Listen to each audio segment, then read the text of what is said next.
niggas nowadays, when we be Christians, we don't understand like why because we were taught this shit from our mothers and our fathers and our great grandparents. So like I said, they were forced that shit by getting beat every day.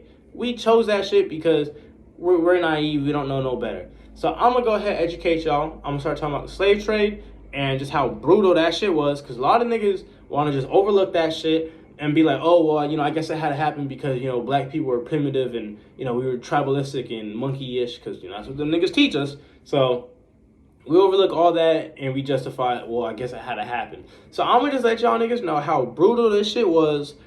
And if y'all are still fine with that fact, like, I don't know what to tell you. Like, y'all some demons. Like, y'all niggas are some coon-ass niggas.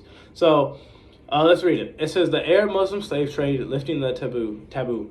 So a lot of y'all know about the Atlantic slave trade. That's pretty much all we learn in world history is that, niggas took us from Africa, brought us over here, even though we was already over here, but that's a whole different conversation. But yeah, niggas brought us over here and we had to submit and all that. But what they don't teach about is the Muslim slave trade or the Arab slave trade, aka the Trans-Saharan slave trade. I like to call it the Arab slave trade because it was literally only a bunch of Arabic motherfuckers who were raping and stealing black people. So let's go ahead and talk about it. It says a significant number of studies have been devoted to the transatlantic slave trade, but paradoxically, the issue of the Eastern and Trans-Saharan slave trade organized by the Arabs remain unknown. It even seems deliberately ignored and considered a taboo subject. Yet the Arab slave trade, a major component of African history, lasted more than 1,300 centuries. That's over 1,300 years. It began in the early 7th century and continued in one form or another until the 1960s. And Mauritania slavery was officially outlawed only in August 2007. So, up until 2007, certain countries were still slaving and selling niggas. Although, technically, it still goes on to this day. And I'm going to show y'all that it goes on to this day. Fast forward down, we got in West Africa, the Arab slave trade encompassed a vast region from the Niger Valley to the Gulf of Guinea. This traffic followed the Trans-Saharan roads. The crossing could last up to 3 months with a high mortality rate due to the dire conditions of the trip. Here's the testimony of the German explorer Gustav Nachtigal. So I'm going to read what Gustav got to say, and y'all could just hear what he got to say about this shit. It says, the poor children of the black countries seem to meet death here. At the last stage of a long, hopeless, and painful journey, the long journey accomplished with insignificant food and scarce water, the contrast between the rich natural resources and the humid atmosphere of their homeland and the dry, anemic air of the desert, the fatigue and privations imposed by their masters and by the circumstances in which they find themselves, all this has gradually ruined their young strength. The memory of the homeland has disappeared along the way. The fear of an unknown future, the endless journey under the blows, hunger, thirst, and deadly exhaustion have paralyzed their last faculties of resistance. If the poor creatures lack strength to get up and walk again, they are simply abandoned, and their minds slowly fade under the destructive effect of the rays of the sun, hunger, and thirst. So, I was pretty descriptive, y'all. They're saying little black kids who can't simply go on this journey no more, for hundreds of miles of, being beat, raped along the way, tortured along the way, and they're all walking this maybe get like one meal a day, maybe, and they get like a little sip to drink. If they can't make this fucking journey, they can't get back up, they simply just get abandoned, and they literally just left to die as the sun just sucks them of all their fucking life. And they do that shit to kids. It says the Arab slave trade was characterized by appalling violence, castration, and rape. The men were systematically castrated to prevent them from reproducing and becoming a stock. This inhumane practice resulted in high death rate. 6 out of 10 people who were mutilated died from their wounds in castration centers. The Arab slave trade also targeted African women and girls who were captured and deported for use of sex slaves. So back then, niggas was raping little girls, like I said, who did I tell you? Muhammad, the fucking prophet. He married a 7 and 9-year-old girl and told him that Allah did it, or Allah chose him. Like, come on. It says, according to the work of some historians, the Arab slave trade has affected more than 17 million people. In the Saharan region alone, more than 9 million African captives were deported and 2 million died on the roads. 2 million people died just walking over there. This despicable phenomenon was legitimized by Islam, as Christianity would later condone the transatlantic slave trade. For example, the Tucsonese Arab historian wrote that the only people to accept slavery are the Negroes because of the lower degree of humanity, their place being closer to an animal. So, this racist ass fucking historian talking about black people accepted slavery because we don't know no better because we damn near a beast. Then it goes on to say, when they arrived at destinations, the captives were sold in the slave markets of Cairo, Baghdad, Istanbul, Mecca, and other centers. These slaves played various roles in the economy of the Muslim world. They were used as servants, harlems, keepers, laborers in fields, mines, hydraulic yards, and as cannon fodder in armies. So these niggas was used to reproduce. These niggas was used to work in the fields. Mines were, it was a high death rate if you was working in the mine. And they was used as cannon fodder. Pretty much saying they was just used as just empty space to just get blown up by a cannon because they had so many black people, they just kept substituting. If they died, they just kept adding more people without actually training us. It says, ill treatment sometimes led slaves to rebellion. For example, the revolt of Zanji, which occurred near the city of Basra in Iraq in 869, lasted 15 years. Under the command of Ali Ibn Muhammad, slaves from the East Africa and the Great Lakes regions rose up and took control of many cities and founded an embryonic state. They were defeated only in 883. The Arab slave trade was a tragic impact on the evolution of African societies.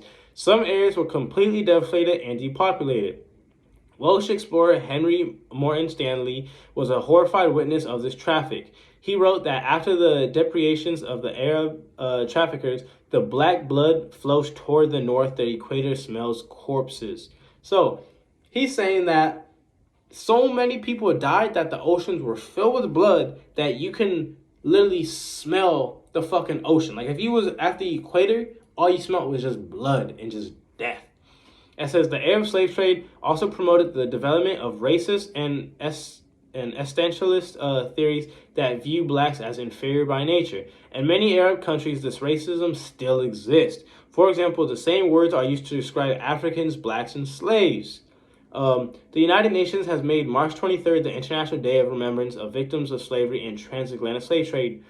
It has made August 23rd the International Day of the Remembrance of the Slave Trade and its abolition. When will there be any international day to commemorate the victims of the Arab Muslim slave trade? When will there be international research programs address this subject? When will a project be implemented to identify, restore, and publicize the sites and monuments linked to this Arab trade? Like the existing projects concerning the transatlantic trade, when will educational material be produced and cultural and artistic programs conducted to raise awareness of this criminal activity? When will a Muslim on the Arab slave trade be established? Never, because these niggas don't want to teach this shit. Niggas want to think only black people, niggas want to think only that white people did this dirty. Nah, it was the Muslims. Same way, like I said, same way black people are Christians today is the same reason why blacks are Muslim in the Middle East. The history of slavery in the Muslim world began with institutions inherited from pre-Islamic Arabia, and the practice of keeping slaves subsequently developed in radically different ways depending on social political factors such as Arab slave trade. Any non-Muslim could be enslaved. The Arab slave trade was most active in West Asia, North Africa, and Southeast Africa. The Ottoman slave trade exploited the human resources of Eastern and Central Europe and the Caucasus. The Barbary Coast slave traders raided the Mediterranean coast of Europe and as far afield as the British Isles and Iceland. In the early 20th century, authorities gradually outlawed and suppressed slavery in Muslim lands, largely due to the pressure exerted by Western nations such as Britain and France. So, up until like close around Europe, the Muslims were still catching us and enslaving us. Only reason why they stopped was because of Western power, like, the Americas and Britain finally was like, bro, y'all niggas can't keep doing this shit. If you're gonna do it secretly, which is exactly what they doing. It says slavery in the Ottoman Empire was abolished in 1924 when the new Turkish constitution disbanded the imperial harem and made the last concubines and eunuchs free citizens of the newly proclaimed republic. So, like I said, niggas just recently started unslaving us. And then it says slavery in Iran was abolished in 1929. Mauritania became the last state to abolish slavery in 1905, 1981, and again in 2007. So these niggas made it illegal to sell us 3 times. All 3 times, these niggas was still selling us. No one gave a fuck about the law, because to be honest, the government wasn't actually backing their word. They was still under the sheets, still fucking doing this shit. It says Oman abolished slavery in 1970, and Saudi Arabia and Yemen abolished slavery in 1962 under pressure from Britain. So again, only reason why these niggas stopped was because they was being pressured. Let's see what the next has to say. It says, out of Africa, historical records show that Islam and Christianity played an important role in enslavement in Africa. What does that say? Historical records show that Islam and Christianity played an important role in enslavement in Africa. The Arab-controlled Transatlantic Slave Trade helped to institutionalize slave trading on the continent. And during the age of expedition, European Christians witnessed caravans loaded with Africans en route to the Middle East. Others arriving much later in West Africa observed slavery in African societies, leading them to assume that African enslavement was intrinsic to the continent. So these niggas thought that slavery happened here because it happens everywhere, not knowing that niggas was coming from other continents and countries and enslaving us, talking about it was intrinsic to the continent. No, it's not. We was getting yanked everywhere around the world. It says, for many of these early European explorers, the Bible was not only regarded as infallible, it was also their primary reference tool in those looking for answers to explain the differences in ethnicity, culture, and slavery. Found them in Genesis chapter 9, 24 to 27, which appear to suggest that it was all a result of sin. So like I said, niggas justified fucking Eve's bitch ass eating the fruit. Niggas justified her and be like, if you're in slavery, it must be because, it was Eve's fault and that's just the way it is. Or, niggas justified it like, you're in slavery? It must be because, in a previous life you did something bad, so this is a way to justify it. So niggas, niggas sweet talk. Niggas sweet talk their way into explaining why, slavery is not a bad thing. It says, in the Genesis passage, Africans were said to be the descendants of Ham, the son of Noah, who was cursed by his father after looking at his naked form. So, again, one of the reasons why they enslave black people and justify it is because they think we're descendants of Ham. And what did that nigga do? He looked at his naked father. So, he did some gay shit. And literally, he did some gay shit. And they're justifying enslaving black people because they think that we are descendants of Ham. Like, do y'all see how stupid that shit sounds? It says, Muslim slavery continued for centuries. The legality of slavery in Islam, together with the example of the Prophet Muhammad, who himself bought, sold, captured, and owned slaves, may explain why slavery persisted until the 19th centuries in many places. So, like I said, not only was Muhammad a fucking pedophile who had sex and married little girls, the nigga bought, sold, and captured Africans, black people. So, again, y'all religious leader who y'all think is so high and mighty was a fucking pedophile, was a racist fucking slave owner. Like, and y'all still gonna pray to this nigga and believe in Allah. Y'all really stupid. Y'all really stupid. Next, it says context. Islamic Sharia law accepted and accepts slavery, as did other legal systems of ancient times, such as Roman law, Hebrew law, Byzantine Christian law, and African customary law and Hindu law. So all these fucking laws accepted Christianity, and they want to throw in African customary law, but nigga, we wasn't doing it like they was doing it. We was doing it, all right, you lost the battle, all right, you gonna serve for us for a certain time, and then we're gonna let you be. Niggas was not ruthless. We wasn't raping little black girls, and we wasn't forcing them to walk hundreds of miles. Y'all was. And it says, who can be enslaved? Under Islamic law, people can be legally enslaved in 2 circumstances. As a result of being defeated in a war that was legal according to Sharia, if they are born as a child of 2 slave parents. So, if these slaves have a kid, that kid gonna be a fucking slave. If that kid wanna have a kid, that kid gonna be a slave. So y'all understand how for generations after generations they justified having slaves, and how slaves just couldn't break away because if they wanted to have a kid, they knew their kid was gonna become a slave. So It says other legal systems of the time allowed people to be enslaved in a far wider range of circumstances. The Sharia limits were often either ignored or evaded, as many instances of slave trading by Muslims were in fact illegal but tolerated. So, them niggas knew that shit was illegal. Burning or raping us and beating us, them niggas knew it was illegal, but they still did it. It says slaves must accept owners are allowed to have sex with their female slaves, aka little girls, because we know most of the girls that these men were having sex with were under 18. It says restrictions on slaves. Islamic law imposes many restrictions on slaves. Slaves cannot carry out some religious roles. Slaves can have only limited authority. Slaves cannot be witnesses in court. Killing a slave does not carry the death penalty in most schools of Islamic law. So, same thing with like the Jews. Like I told you, how the Jews talking about, oh, you could kill a goyim and there will be no death penalty, no penalty at all. Same shit in Arabic states, countries.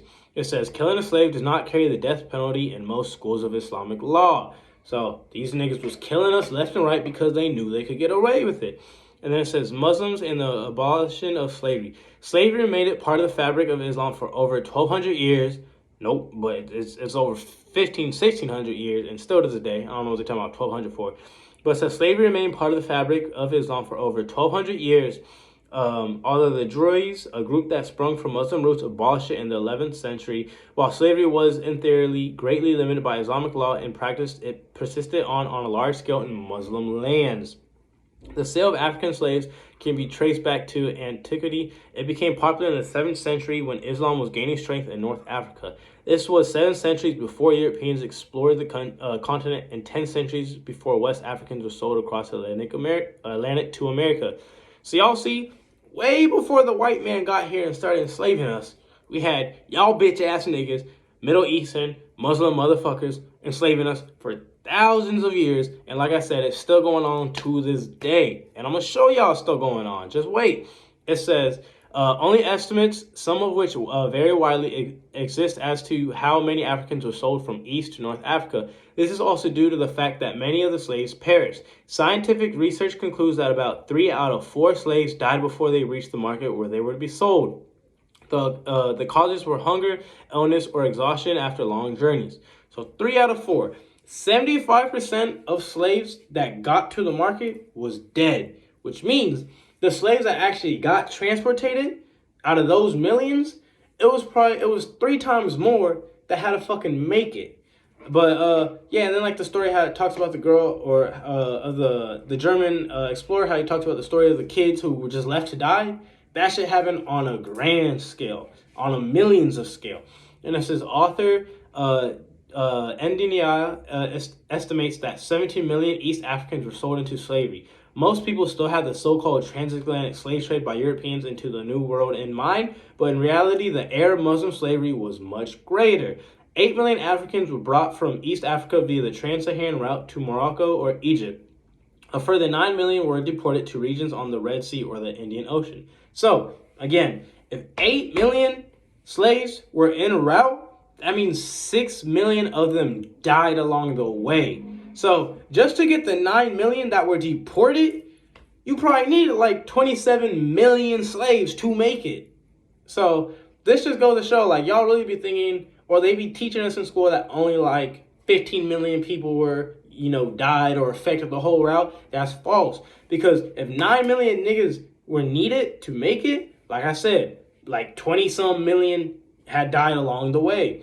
It says the Arab Muslim slave trade, also known as the Trans-Saharan trade or an Eastern slave trade, is billed as the longest, having happened for more than 1,300 years, or taken millions of Africans away from the continent to work in foreign lands in the most inhumane conditions. Scholars have christened at a veiled genocide, attributing the tagline to the most humiliating and near-death experience slaves were subjected to, from capturing slave markets to labor fields abroad and harrying journey in between.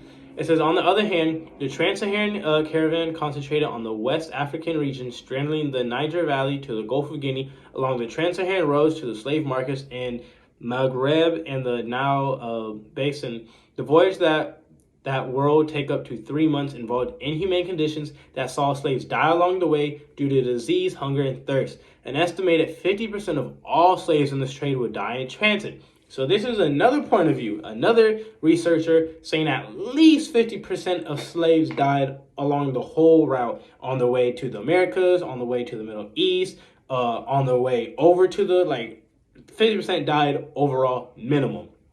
And it says, male slaves will work as field workers or guards at the harems, which harems is, just think of it as a concubine, where they raping girls to push out more slaves for them over and over and over. And they was getting raped all the fucking time because these little girls were like no more than 15 years old, were having like 5 kids by the time they was 15. And if they couldn't make it, they just fucking died and they got a new slave. So y'all see just over and over and over how fucking brutal this shit was.